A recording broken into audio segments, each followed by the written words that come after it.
नमस्ते, मैं उज्ज्वला महाराष्ट्र पूना से। सर्दियाँ शुरू हो गई है और गुलाब नहीं लगाएंगे तो गार्डन में क्या काम किया। तो इसलिए मैंने ये 2 बटन गुलाब के पौधे लाए हैं और ये तो मेरा पुराना ही पौधा है जो पहले से ही रिपोर्ट किया हुआ है और इसमें फूल भी खिल गए थे। आज मैं इनको सिर्फ आपको दिखाने के लिए यहाँ नीचे लेके आई हूँ और इन 2 बटन गुलाब को मैं आज रिपोर्ट करने वाली हूँ। 15 दिन पहले मैंने लाए हैं और 15 दिन के बाद मैं इन्हें रिपोर्ट करने वाली हूँ। पौधा लाने के तुरंत बाद आपको रिपोर्ट नहीं करना है। गुलाब की मिट्टी तैयार करते वक्त एक अलग ही मिक्सचर हमें तैयार कर देना है, इसलिए मैंने इस गमले का मेजरमेंट लिया है और 2 गमले भर के मैंने ये सादी सॉइल ली है। जो भी हम बाकी गार्डन से लाते हैं या फिर कोई भी नर्सरी से लाए हुए पौधे की मिट्टी निकलती है वो गार्डन सॉइल ली है, वही मैं यूज़ करती हूँ। और इसे वेल ड्रेन बनाने के लिए मैं बहुत सारी चीज़ें इस्तेमाल करती हूँ। इसी मेजरमेंट से मैंने 2 गमले भर के ये कंपोस्ट लिया है और उसमें 2 मुट्ठी भर के मैंने ये वर्मी कंपोस्ट डाल दिया है। आपको पता है मैं दुर्गा कंपनी का वर्मी कंपोस्ट यूज़ करती हूँ। इससे रिज़ल्ट मुझे बहुत अच्छे मिले हैं और काफ़ी अच्छा है ये कंपोस्ट। तो ये 2 मुट्ठी तक मैंने वर्मी कंपोस्ट इसमें इस्तेमाल किया है और इसी गमले का इस्तेमाल मैंने मेजरमेंट के लिए कर दिया है। 2 गमले मिट्टी सॉइल और 2 गमले मैंने कंपोस्ट ले लिया है। कंपोस्ट मेरा किचन वेस्ट कंपोस्ट है और इसमें हमें यही गमले का आधा पोर्शन सैंड मिलानी है। सैंड मिलानी काफ़ी ज़रूरी होती है ताकि मिट्टी हमारी वेल ड्रेन हो जाए और वेल ड्रेन मिट्टी में गुलाब अच्छे से ग्रोथ कर लेता है। उसे मॉइस्चर पसंद होता है लेकिन बहुत ज़्यादा सॉगी मिट्टी से पसंद नहीं होती है। तो ये आधा गमला भर के मैंने इसमें सैंड मिलाई है। सैंड मिलाने के बाद इसमें इसी मेजरमेंट से मैं ये राइस हस्क मिलाने जा रही हूँ। राइस हस्क मेरे खेत में जो भी राइस होता है वहाँ से मैंने लाया हुआ है, पुराना पिछले साल का है, इसलिए ये थोड़ा सा काला दिख रहा है। आपको अगर राइस हस्क लेना है तो आप राइस मिल से ले सकते हैं या फिर मैं ऑनलाइन लिंक दे दूँगी, आप वहाँ से भी इसे ख़रीद सकते हैं। जब भी आप नया राइस हस्क लेंगे ये पीले कलर का होता है। ये मेरा पुराना है और इसमें काफ़ी कीड़े भी हो गए थे।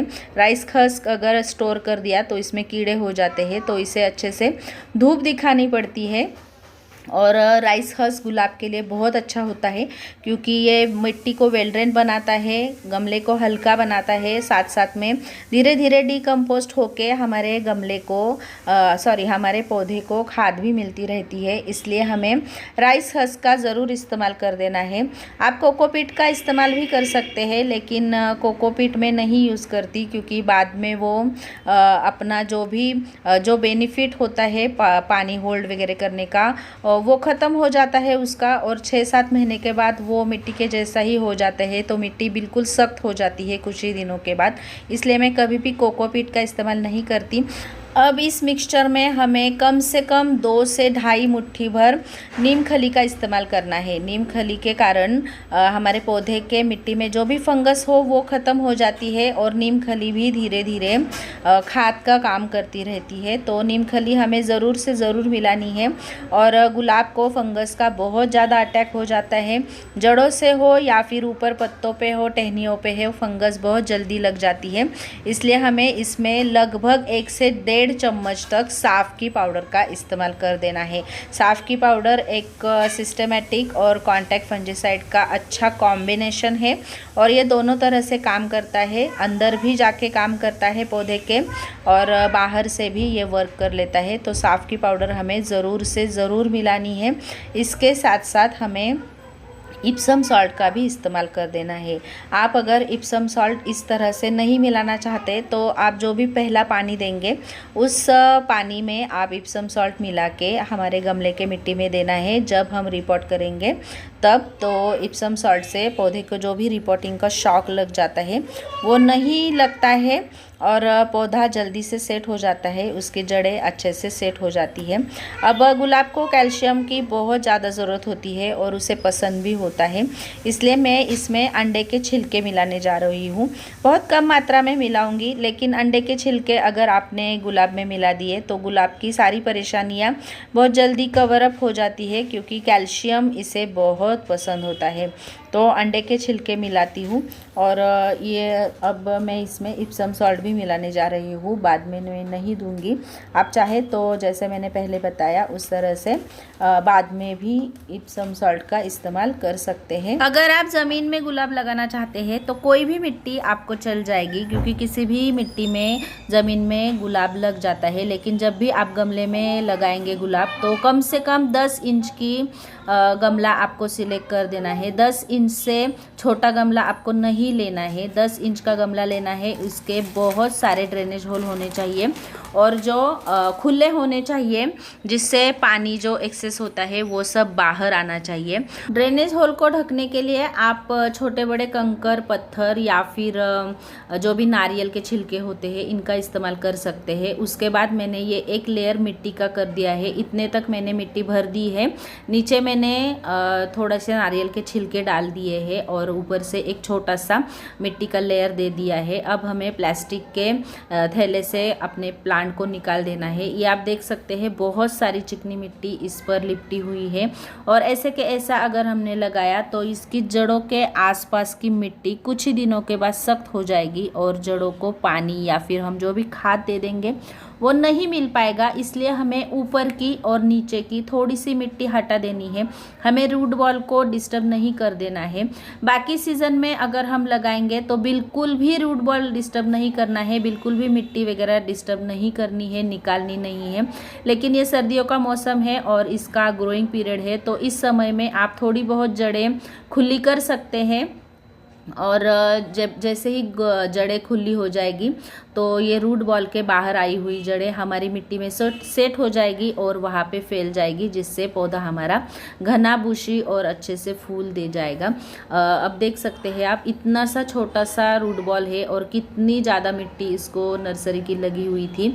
अब इस रूट बॉल को बिल्कुल डिस्टर्ब किए बगैर हम हमारे गमले में रख देंगे और उसके बाद हमने जो भी मिट्टी तैयार की हुई है, जो वेल ड्रेन है और भरपूर खाद से परिपूर्ण है, तो उस मिट्टी को हमें इस गमले में अच्छे से दबा के भर देना है। हम जब भी जड़ें लगाएंगे इस गमले में तो जड़ों को बाहर की तरफ से हमें रूट ये देना है, यहाँ तक हमें मिट्टी भर देनी है। देखिए बिल्कुल ऊपर तक मिट्टी नहीं भरनी है या फिर जो भी ग्राफ्टेड एरिया है उसके बहुत नीचे मिट्टी नहीं भरनी है, नहीं तो यहाँ से शक्कर आ जाएगी। शक्कर मतलब कि जो भी ग्राफ्टेड के लिए इस्तेमाल किया हुआ जंगली गुलाब का टहनी होती है उससे जो भी निकलते हैं शूट, उसे शक्कर कहते हैं और वो शक्कर गुलाब के लिए अच्छे नहीं होते हैं, तो वो शक्कर ना आ जाए इसलिए यहाँ तक हमें मिट्टी अच्छे से भर देनी है और दबा दबा के हमें इस गमले में मिट्टी भर देनी है। बिल्कुल पूरा गमला नहीं भर देना है।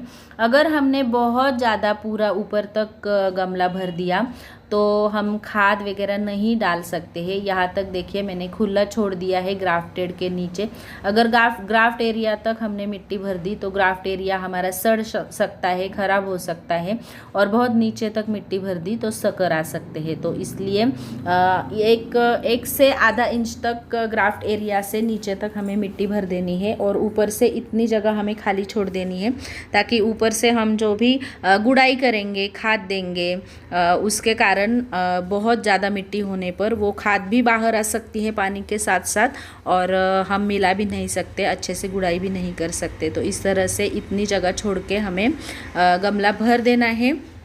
अब ये जो भी नीचे हुई पत्तियां हैं उनको भी आप निकाल सकते हैं ताकि ये मिट्टी को टच ना करे और इन्हीं पत्तियों से फंगस बहुत जल्दी लग जाती है। तो बहुत नीचे हो पत्तियां तो आप वहाँ से पत्तियां कट कर सकते हैं और मिट्टी को हमें हमेशा गुड़ाई करते रहना है। 15-20 दिनों में एक बार तो हमें गमले की मिट्टी की गुड़ाई कर देनी है। अगर ज़मीन में लगा है तो भी आप गुड़ाई ज़रूर कीजिएगा।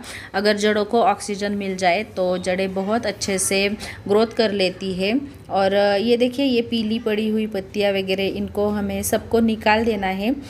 काफ़ी अच्छे से गुलाब अगर ग्रो करना है तो ये जो भी फंगस वगैरह होती है उस पर बहुत जल्दी से हमें ट्रीटमेंट करनी पड़ती है, क्योंकि गुलाब बहुत ही डेलिकेट पौधा होता है, बहुत ही नाजुक पौधा होता है और उसे अगर कोई भी इन्फेक्शन एक बार लग गया तो वो बहुत जल्दी फैल जाता है। तो इससे बचने के लिए हमें इस पर स्प्रे वगैरह रेगुलरली करने पड़ते हैं। अब इसको मैं पानी दूंगी और 7-8 दिन के बाद धूप में रख दूंगी।